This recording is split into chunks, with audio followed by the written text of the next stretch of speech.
Hello दोस्तों, आप सभी का स्वागत है मेरे इस चैनल में। और आज मैं बात कर रही हूँ डीएसएसबी के जो न्यू रूल्स आए हैं 2023 की वैकेंसीज़ के, उसके बारे में। इसमें सबसे एक जो चीज़ जो मेरे को बिल्कुल पसंद नहीं आई वो आया इनकी एज लिमिट। इन्होंने जो एज लिमिट दी है वो दी है 30 ईयर्स की एज लिमिट दी है टीजीटी पोस्ट के लिए। तो ये कहाँ से सही है, मुझे ये समझ में नहीं आ रहा है। आप खुद ये देखिए कि अगर कोई इंसान ग्रेजुएशन करता है, फिर बीएड करता है, या पोस्ट ग्रेजुएशन के बाद बीएड करता है, सीटेट क्लियर करता है, तो 23, 24, 25 साल का तो वो वैसे ही हो जाएगा, ठीक है।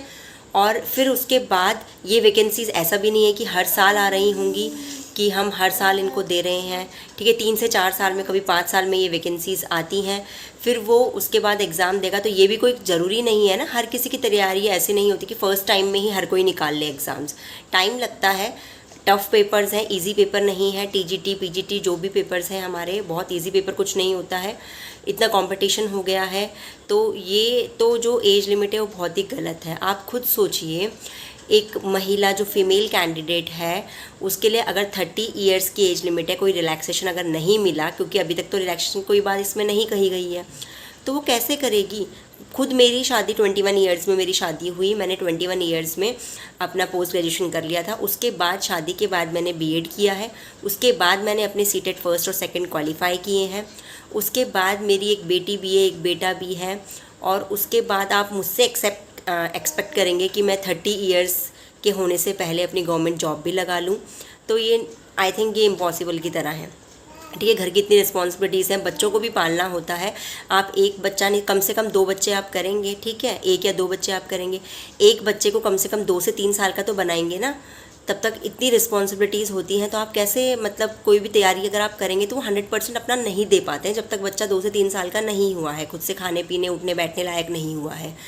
उसके बाद अगर आप 2 बच्चे करते हैं 3 साल के गैप में, तो आप 5-6 साल तो आपके ऐसे ही चले गए ना। तो आप कैसे एक्सपेक्ट करते हैं कि कोई महिला 30 ईयर्स तक अपनी जॉब लगा लेगी। जिन्होंने लगा ली बहुत अच्छी बात है, बट मैं सबकी बात कर रही हूँ, चाहे फिर आप मेल हो चाहे फीमेल हो। मेरे according 30 years age is not correct, ठीक है।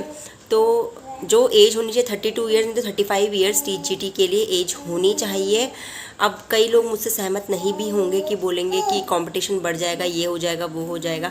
देखिए, अगर आपकी तैयारी अच्छी है तो कंपटीशन बढ़े कम हो उससे कोई फ़र्क नहीं पड़ता, अगर आपकी तैयारी अच्छी है तो। लेकिन यहाँ पे बस इतनी बात आ रही है कि किसको मिल रही हैं अपॉर्चुनिटीज़ और किसको नहीं मिल रही है एज के अकॉर्डिंग। क्योंकि फ़ीमेल कैंडिडेट्स को शादी के बाद बहुत सारी रिस्पॉन्सिबिलिटी, बच्चे वगैरह हो जाते हैं, तो उनको तो चाहिए ही चाहिए एज रिलैक्सेशन। साथ ही मेल कैंडिडेट्स भी 23-24 साल की उम्र तक वो बीएड करेंगे, उसके बाद सीटेट एग्ज़ाम क्वालिफाई करेंगे।